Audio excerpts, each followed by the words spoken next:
Hello. This is the passion of movement and song, the Maori Haka and gender expression. I'm Allie Ledbetter. Greetings, I'm Jaize Holt. Our thesis is the following. Today, we are going to be talking about the Maori dance and song, Haka, and how Maori culture narrates hegemonic gender expression or presentations in New Zealand, specifically femininity and masculinity. So, with that, I will begin on the origins of the Maori people in New Zealand. I would like to start with a quote from an article we found. Maori are the Tangata Wenua, the indigenous people of New Zealand. They came here more than 1,000 years ago from their mythical Polynesian homeland of Hawaii Key. Today, 1 in 7 New Zealanders identify as Maori. Their history, language, and traditions are central to New Zealand's identity. I think this quote and the statistic of 1 in 7 New Zealanders identifying as Maori is extremely important, considering there are roughly 4.5 million people living in New Zealand. The Maori people are the people of that country. It is their land. They arrived at the island in giant canoes and were led there by the stars, the sun, and the ocean current. The Maoris believe in gods, which represent the sky, earth, forests, and forces of nature. The Maori people also believe that the spirits of their ancestors could be called upon to help them in times of need or war. The Maori culture is rich with songs, art, dance, and deep spiritual beliefs. An interesting part of Maori culture is their tattoos. A fun fact is, in Maori culture, tattoos reflect the individual's ancestry and personal history. In earlier times, it was an important signifier of social rank, knowledge, skill, and eligibility to marry. Today, as one advocate of Maori Tonga remarks, to a very large number of Maoris, the most real and immediate manifestation of their culture and the most tangible expression, apart from skin color, of their racial identity is their songs, games, and dances. So next, I will be going into the origins of Haka. The first Hakas were created as war dances within different Maori tribes. They are ancestral war cries. The reason they were performed was to scare their opponents. The Maori warriors would make wild and ferocious facial expressions. One of the typical moves in a haka is for the males to stick their tongue out and bulge their eyes. The traditional meaning of the move is to say to the enemy, "My mouth waters and I lick my lips, for soon I will taste your flesh." While doing this, they would grunt and make noises as they beat on their chests and wave their weapons in hopes of intimidating their opponents. Another reason haka was performed was to get help from the god of war. They believed the dance called upon him, and he would help them in battle. The haka gave its performers courage, strength, bravery, and power. The haka allows its performers to express themselves through dance, song, movement, chants, gestures, and stories. So I'm going to go ahead and show a video of an original Maori Peru haka.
Now, I will talk about the types of haka. The various types of haka include Peru haka, Nigeri haka, and Manawawera haka. Hakas each have significant meaning and are performed for reason and events. The haka Peru is traditionally performed prior to battle, so that warriors are inspired to achieve courage and strength to destroy their opposition. The dance and song is performed with weapons in hand and with unified leaps.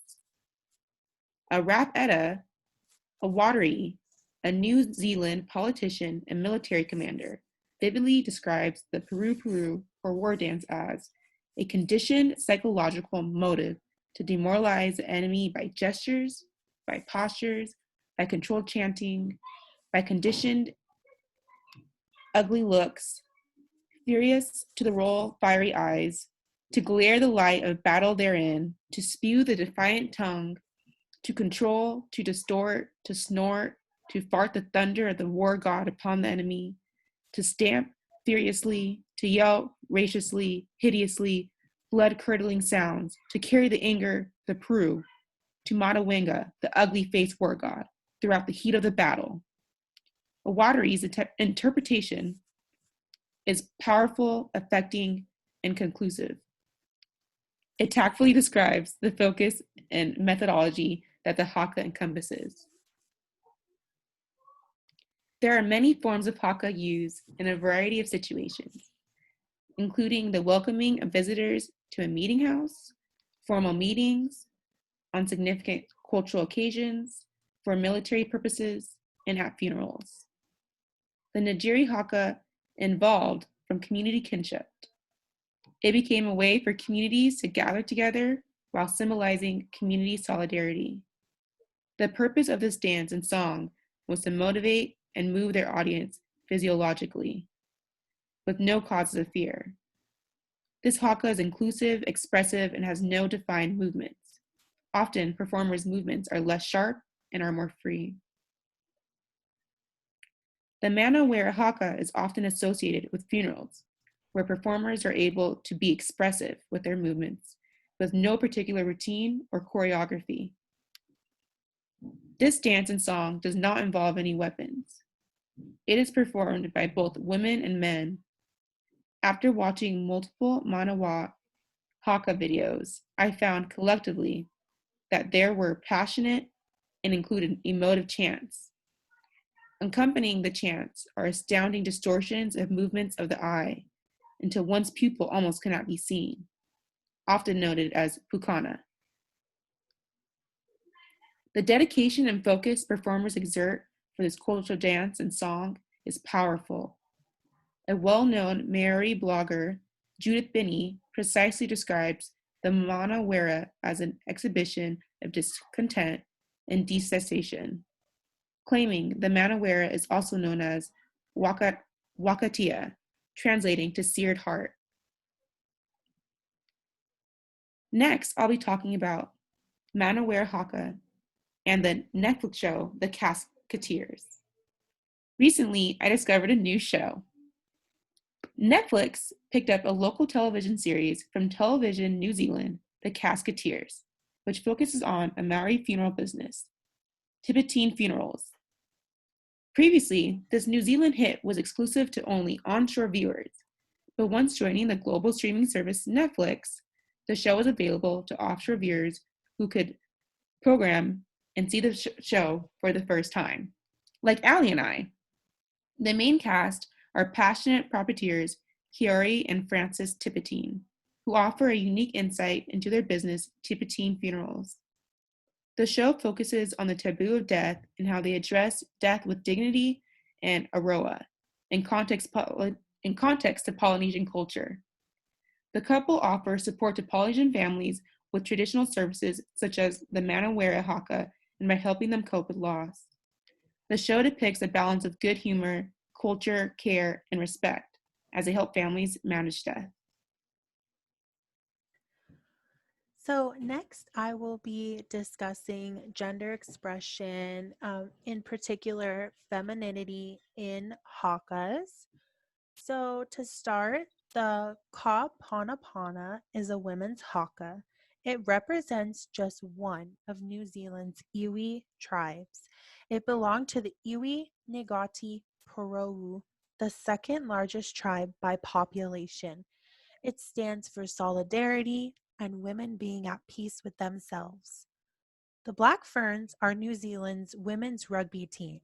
They are known for performing hakas before and after their matches. They used to perform the Ka Pana Pana. However, they now have their own personal haka created just for them to perform. The captain of the Black Ferns describes their haka as follows. It's about who we are. It's about the three goddesses of Maori culture and tradition. They are like the wonder women of our culture. They are the women of life in our myths and legends. We bring them onto the field in battle. We talk about life forces in our haka. Our people are quite spiritual. We like to relate ourselves to our lands, mountains, and oceans. We also talk about how we treasure that. Talk about our mountains, where we get our streams from. What grounds us is the land and our oceans.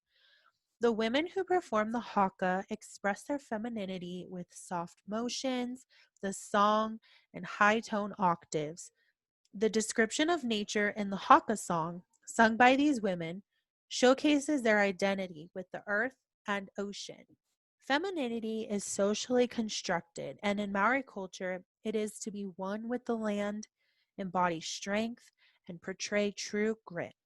The women perform the normative actions of careful motion and high tone voices to oblige by their cultural standards and traditions, while also expressing their gender identity. While haka may be predominantly performed by males, the instances of women performing them show the power, courage, and determination of Maori women. So I would like to show first a clip of the Ka Pana Pana.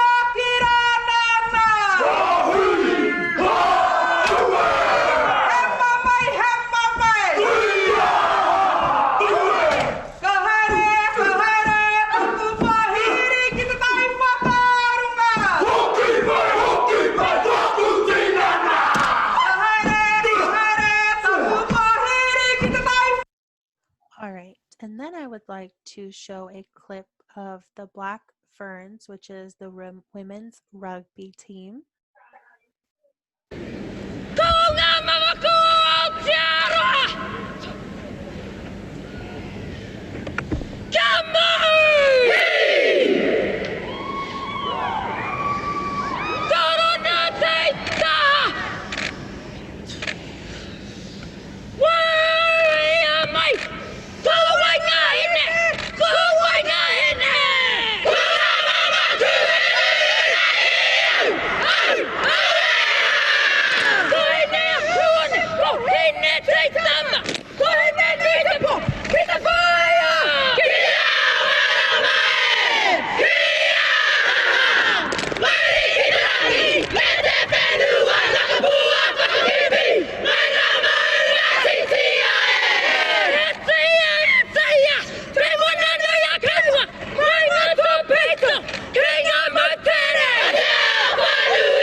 Now, I will talk about gender expression, specifically masculinity, in context to the Haka.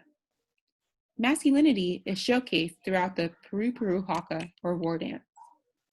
Masculinity is or are qualities that are socially constructed to be characteristics of men. Maureen Schultz is a well-known writer in New Zealand on topics of dance and history. She describes the conventional culture in New Zealand to be Maori culture, and specifically how Maori culture shapes the hegemonic notions of masculinity in New Zealand. Maori culture in general, and Haka more specifically, have been strongly intertwined with New Zealand national identity and is performed frequently today for many occasions. Thus, some Haka performed by both Maori and Pakeha men is purposely performed with confrontational body slaps, foot stomps, and strong vocalizing and fierce facial expressions, with all showcase the phenomenological presence of the male body. The male body, in effect, is shown with symbols and gestures of manliness. The display of fighting movement clearly uses movement qualities which are appropriately masculine and thus unproblematic for a male dancer trying to exhibit his gender expression.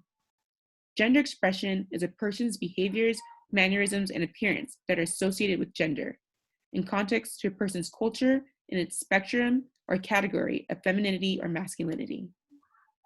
Masculinity is strongly exhibited through the Peru dance and song due to the gender expectations of New Zealand men. Cultural expectations for men are to uphold the strength and true grit. The Peru is a tactful performance that requires men to uphold social expectations of masculinity, strength, focus, and grit. Okay, so in conclusion, we would like to say that the Haka has been made a commodity in mainstream Western media with performances by celebrities Jason Momoa and Dwayne The Rock Johnson. The Haka performances were led by male artists and were accompanied by female participants. However, the attention was still focused on these successful, well toned daddies due to the performative masculinity expressed in the cultural dance and song. Do you think when traditional dances and songs are performed by mainstream figures, the culture is being exploited? Or do you think performances of cultural traditions by celebrities in Western societies are supportive of cross cultural sensitivity and indigenous customs?